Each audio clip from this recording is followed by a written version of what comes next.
Salut les ninjas et bienvenue sur Slashcoon. Comme vous le savez, un jour un grand ninja a dit « Ne pas s'abonner à Slashcoon, c'est comme refuser de voir Mbappé ». Alors soyez sûr de vous abonner et d'activer la cloche de notification pour rejoindre la team Notif. Maintenant que vous savez tout ça, on peut enfin commencer la vidéo. Salut les ninjas!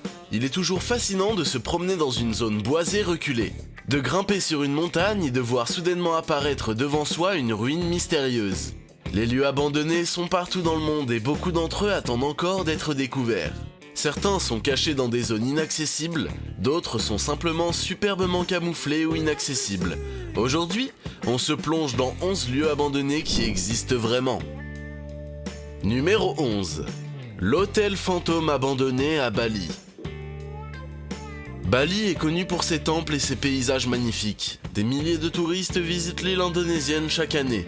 De fait, construire un hôtel de luxe semble être une promotion lucrative. C'est probablement ce que les investisseurs ont pensé quand ils ont construit le premier hôtel Bendigam à Bali. Cependant, cet hôtel a été abandonné pendant la phase de construction, sans jamais voir de visiteurs et laissé à l'abandon. Les locaux croient qu'une malédiction repose sur les murs de l'hôtel, et que les esprits des ouvriers morts pendant la construction hantent le lieu. Numéro 10. Garage de bus numéro 7 à Kiev. À la périphérie de la capitale ukrainienne, Kiev, où les zones résidentielles se fondent dans de luxuriantes forêts de pins, se trouve un bâtiment qui ne semble pas avoir sa place ici. Il est presque aussi grand qu'un stade de foot et ressemble à une soucoupe géante volante qui aurait atterri sur Terre par hasard. Cet objet à l'allure futuriste est un vestige de l'époque soviétique. Derrière la façade ne se cache ni une arène, ni un bâtiment représentatif des dirigeants communistes. Il n'y a rien de plus que le garage de bus numéro 7 construit en 1973. Numéro 9. Centrale électrique, design en Hongrie. Lorsqu'elle a été construite en 1914, la centrale électrique de Kenfold était l'une des plus puissantes centrales électriques d'Europe. Mais aujourd'hui, il semble anachronique d'avoir un tel bâtiment à proximité d'un centre-ville. L'aspect intéressant est que le bâtiment a été construit dans le style design de l'époque et s'adapte ainsi à son environnement. La centrale de Kenford a été en service jusqu'en 2007. Et est maintenant classée monument historique. Comme presque tous les bâtiments historiques du centre de Budapest, la centrale a maintenant été convertie en propriété privée. Numéro 8. Le mythe de la station balnéaire de Prora. Les vestiges de l'époque nazie sont visibles dans toute l'Allemagne et l'Europe. Mais rares sont ceux qui sont aussi impressionnants et aussi connus que Prora, sur l'île de Rügen. Un ensemble de bâtiments de près de 4,5 km de long serpente le long de la plage et de la mer Baltique, et fascine aujourd'hui de nombreux visiteurs. Cette station devait être une résidence de vacances pouvant accueillir 20 000 personnes, mais le déclenchement de la Seconde Guerre mondiale a empêché la station de remplir sa fonction de vacances. Au lieu de cela, le site entier est devenu une zone militaire restreinte dans les années 1950, avant d'être totalement abandonné au XXIe siècle.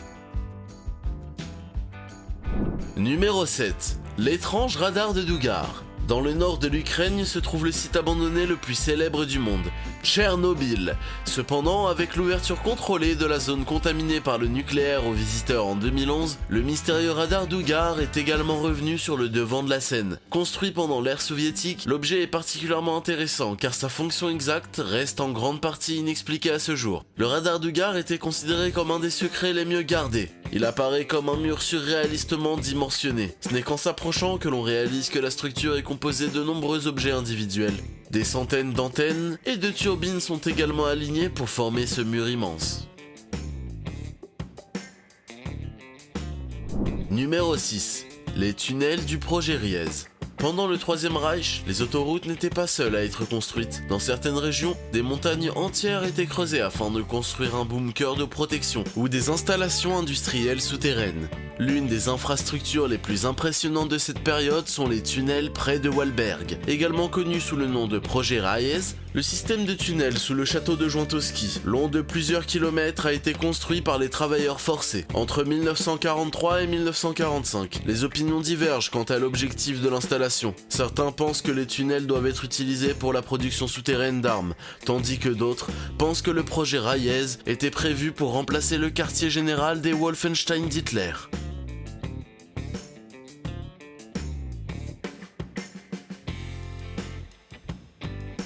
Numéro 5. Station fantôme, à Kiev. Les tunnels existent aussi dans d'autres parties du monde. Dans les grandes métropoles, des systèmes de voies entiers sont souvent situés sous la ville. Bien sûr, on sait tous qu'un métro comprend des stations, mais dans la capitale ukrainienne de Kiev, il y a 3 stations qui sont quelque peu inhabituelles. Les trains passent par là mais ne s'arrêtent pas. Les 3 stations ont été construites dans les années 1990 lorsque la ville a décidé d'étendre son réseau de métro. Ces stations ont complètement été abandonnées et laissées pour mortes. Beaucoup pensent que des fantômes errent dans l'endroit dans l'espoir qu'un train s'arrête.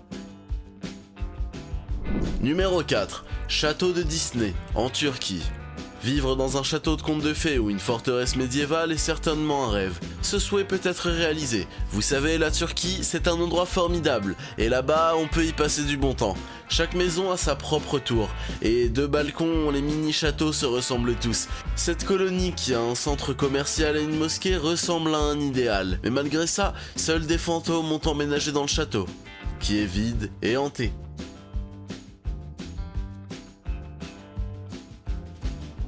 Le national-socialisme se caractérisait par la mégalomanie de ses protagonistes. L'un des projets prévus à cette époque était le stade allemand. Il devait être construit comme l'un des objets monumentaux du clavier du parti du Reich de Nuremberg. Hitler avait confié à son architecte préféré, Albert Speer, la responsabilité de sa réalisation. Le stade allemand devait mesurer plus de 800 mètres de long, 400 mètres de large et près de 100 mètres de haut. Cependant, le projet n'a jamais dépassé le stade de la planification, et l'arène qui devait accueillir 400 000 spectateurs n'a jamais été réalisée. Numéro 2.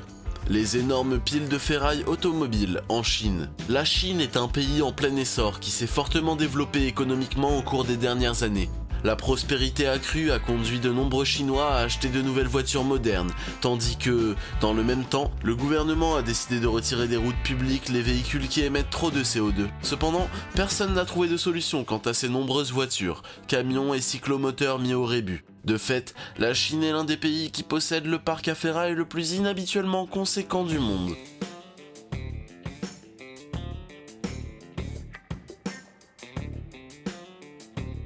Numéro 1. La Sibérie pleine de chars. La Sibérie est un pays sauvage et fascinant.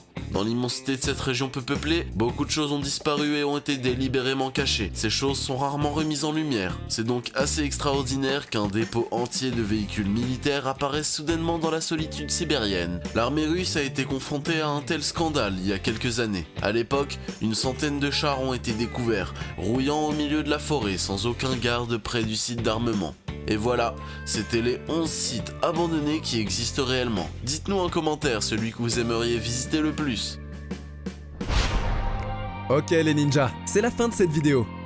On espère qu'elle vous a plu. Et si c'est le cas, n'oubliez pas de vous abonner à Slashcoon et d'activer la cloche de notification pour rejoindre la team Notif. Sinon, qui sait ce qui arrivera ?